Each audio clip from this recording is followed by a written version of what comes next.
small particle of snow starts falling from a hillside, as it keeps rolling down the slope, what does it gather? More snow, and ultimately it becomes quite big. So if you ask, who is it that has become big? Who is it that has become big? Has the first particle become big? No. Has the second particle become big? No. It is just an accumulation of influences. In fact, the entire snow on the entire slope of the mountain is now being represented in the form of the snowball. So who are you? You are a representation of the entire journey of mankind, the whole evolution. Traveling, you have picked up so much, and you are only that which you have picked up. Is the snowball anything except that which it has picked up? Is the snowball anything except that which it has picked up? So you are also that.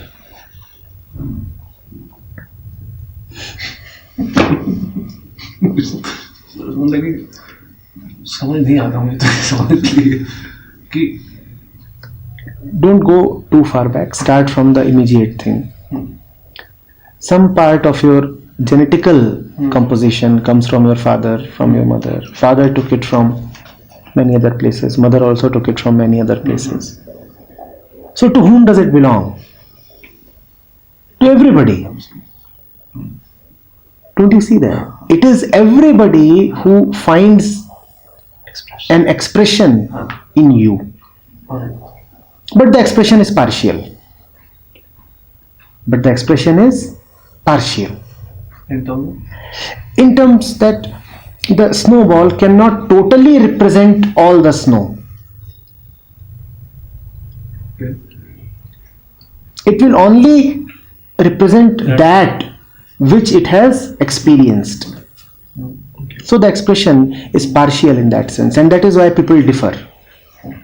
People differ because their evolutionary journeys have been different. ये gathering है, ये gathering है, ये gathering है. You are a gathering, she is a gathering, I am a gathering. And it says कि मनुष्य जन्म में पैदा होने के बाद आप चेष्टा नहीं करते हो, तो मुझे तो चेष्टा भी सर सेल्फ की है, किसकी चेष्टा है? Of the consciousness that man has. You see, the difference between man and animal has to be understood. Why have people continuously talked about the importance of human life, Manushya Janma? You hear that so very often, and that's what you are saying confuses you.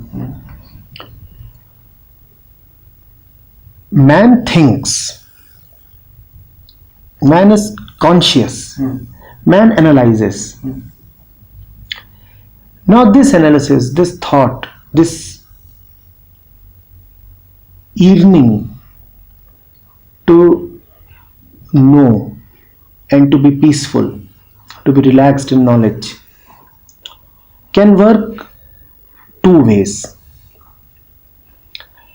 Either it can make you understand your primal conditioning, which is your animal nature, and liberate you from animal nature as well. We are all born animals.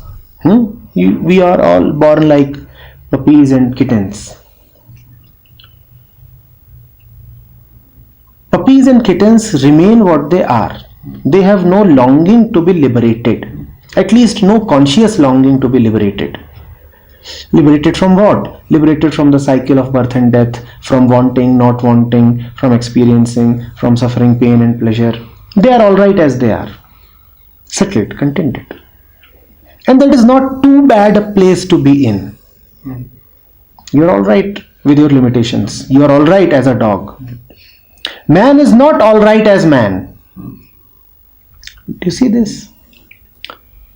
And as his brain develops, as his age grows, he becomes even more restless. You look at a human infant, and you look at a puppy, not much difference. You look at a dog and you look at a man, lot of difference. Man is not alright just being man. Man is a restlessness. Now that can go in two dimensions, in two different ways. One way is that he starts depending on thought for liberation. Now then thought, and wherever thought comes from, which is the society, thought comes from society, will become another layer on the mind.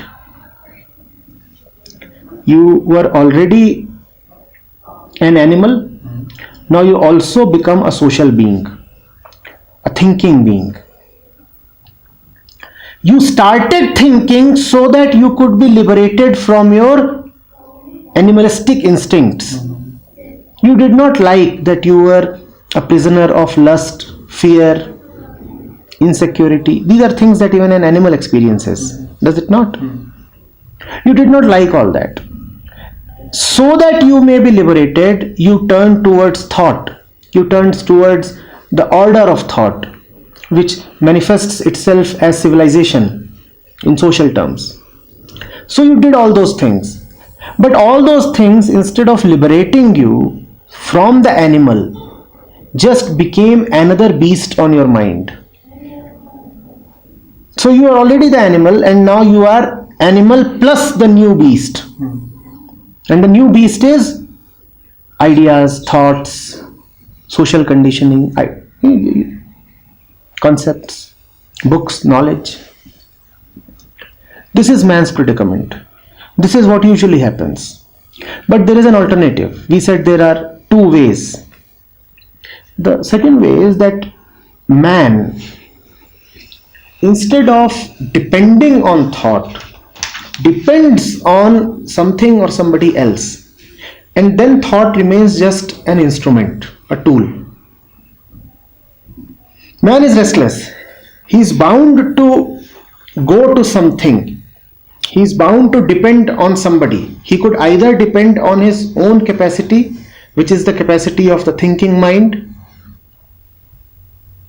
or he could depend upon something beyond himself, which is the truth or God, which is a state of surrender. And if man surrenders, then instead of thought becoming another bondage, the same thought can liberate. The same thought can enable man to move not into thoughtlessness but also into instinctlessness. Thought, when coming from the right point, when surrendered to that which is beyond thought, takes you to that deep meditative point where not only are you free of thought, but also free of instincts, vritti.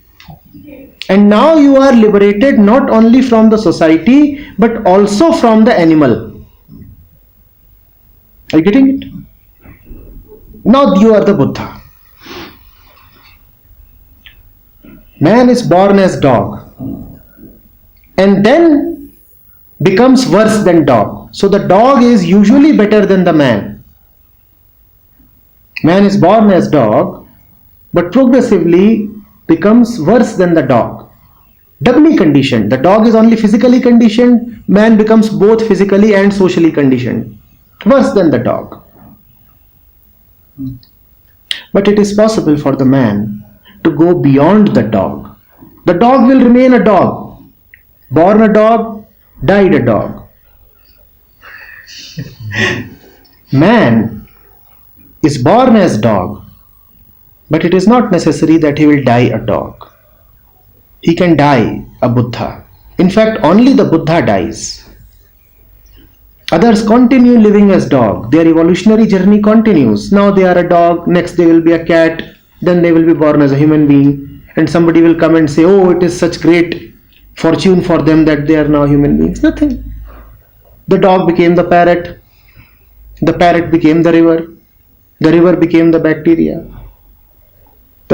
became the elephant will some day become the man. Not only the elephant, you are the elephant plus the jackal plus the whale plus the dust from Jupiter plus all the amoeba plus the plankton. Everything all rolled into one. And you can be freed of all that. Getting it? That is in man to die to all that. The dog just keeps rolling on. The dog keeps rolling on till it dies to its doghood. And that death is possible only when the dog ultimately becomes a man. Only man has the capacity to die. But usually, I repeat, man will fall below the dog, not be liberated from the dog. Still, this birth as a man, this life as a human being is precious because at least it is an opportunity. It is mostly an opportunity that is squandered. It is mostly a chance that goes waste, but at least the chance exists. So that is why the sages have talked so much about human birth. Are you getting it? So the opportunities for the life itself. Opportunities for whom? For life itself or whom? For you, the one who is asking the question, the one who is eager and restless to ask. That is my mind. That is you, not my mind. No, that is me. That is me. That is me. Exactly. Yes. But that's again a gathering. That's again a gathering. But this gathering is a very active gathering. Soon it will produce a baby. It has a way of continuing into the future. It rolls on. It's an evolutionary mega roller. Have a great momentum. Doesn't want to stop. In many ways it rolls on. To roll on is to have an influence on the future. You can have an influence on the future if you produce a baby. You can have an influence on the future if you condition somebody. You can have an influence on the future if you leave your marks and stains on the earth. You can have an influence on the future if you create any ripples in this great ocean of consciousness. Now you are leaving something behind which will carry forward in the future. So that is how the whole journey continues. We do not allow the whole thing to die. We always leave behind something, either a body or an idea or some effect, some influence. Like those idiots who go to a temple and what do they do on the walls? They etch their names. We want to leave something behind. Where there is nothing, we want to leave a trace. That's what this whole mechanism is about. Insecure, wanting to continue.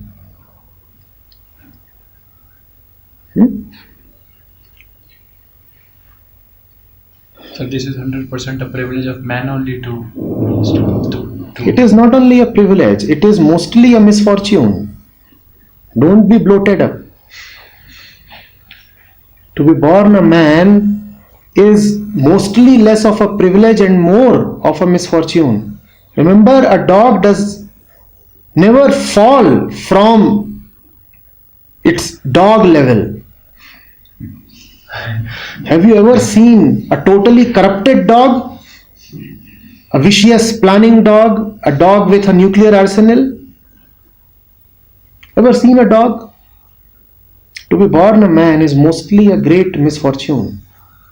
However, still, it must be relished as the slim opportunity it offers. Only a Buddha takes that opportunity. 1 in a million. For most people, to be born as man is to be doubly conditioned. Only for the Buddha, it means freedom from conditioning to be born as a man.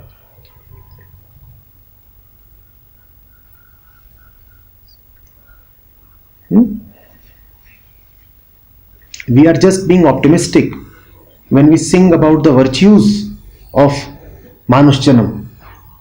You're just being optimistic.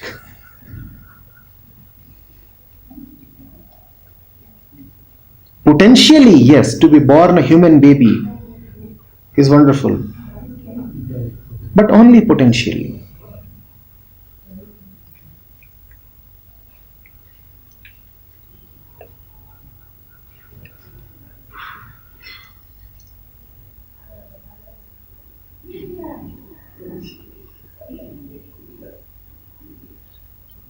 You must observe both the social man and the physical animal.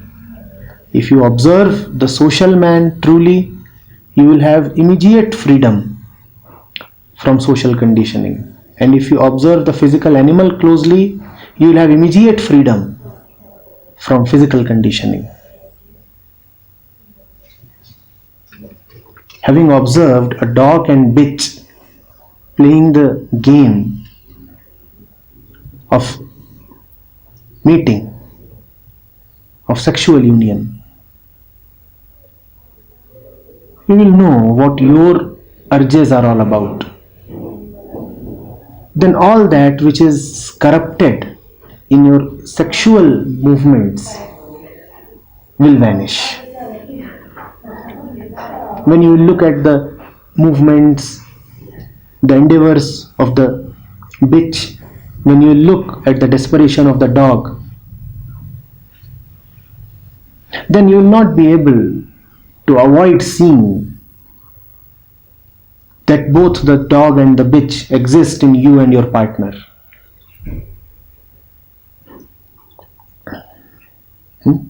Then all your romantic notions about your love affair will simply vanish. Getting it?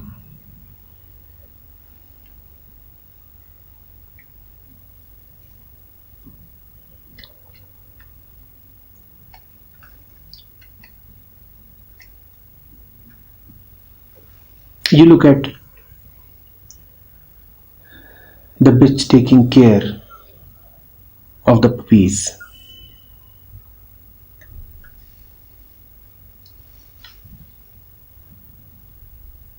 You see how ferocious she is when she is guarding the puppies. You also see that it is also cyclical. Just some hormones rise within her and she feels like becoming a mother. Nothing more to it. The season passes away, the urge too passes away. The puppies grow up. The bitch has nothing to do with the puppies. Have you not seen that? It's also pre-scripted.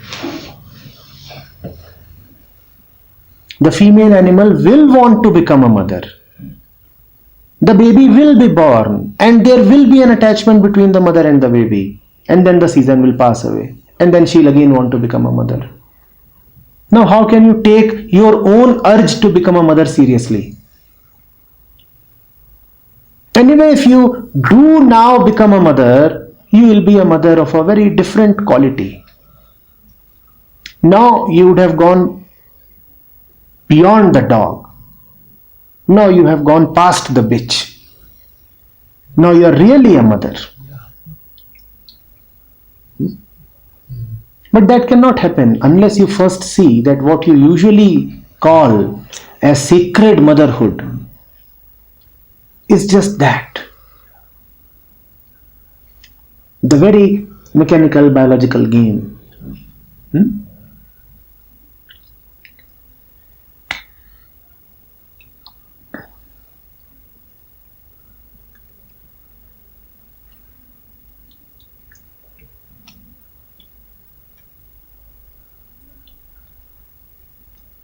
So observe animals. That will give you freedom from all that which is animal within you. And observe the society. that will give you freedom from all that which is social within you. But even as you observe them from the point of truth. That is the most important.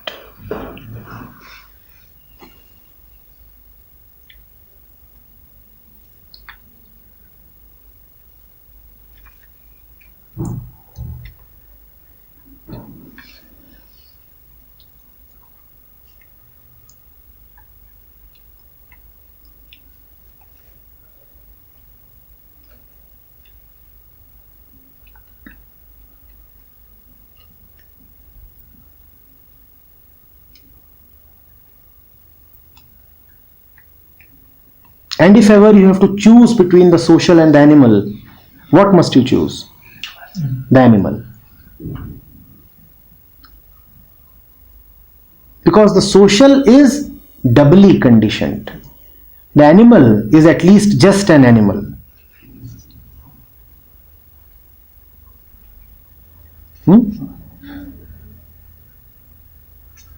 The best thing is to not to choose at all, or to choose only the truth.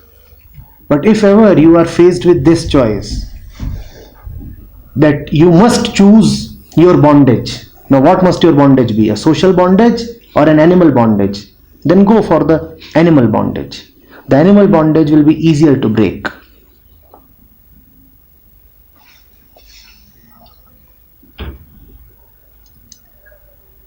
If you choose a partner because of social constraints, you are doomed. If you choose a partner because he or she appears attractive to you, appears handsome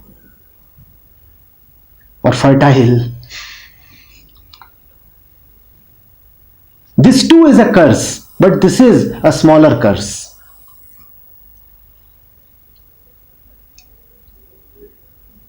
If your meeting with your partner is a social meeting,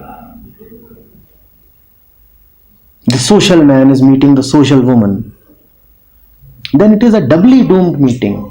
Better than this is the wild man meeting the wild woman without any social considerations. That too has its own bondage, but that is a weaker bondage, a smaller bondage.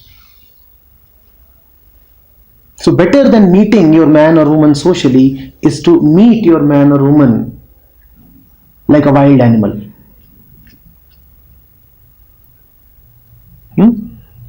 And better than both of these is to meet not only man, not only woman, but the whole universe in love. Not as a social being, not as an animal being, but just as the Atma. And then as the Atma, do whatever you want to do. The Atma anyway never does anything.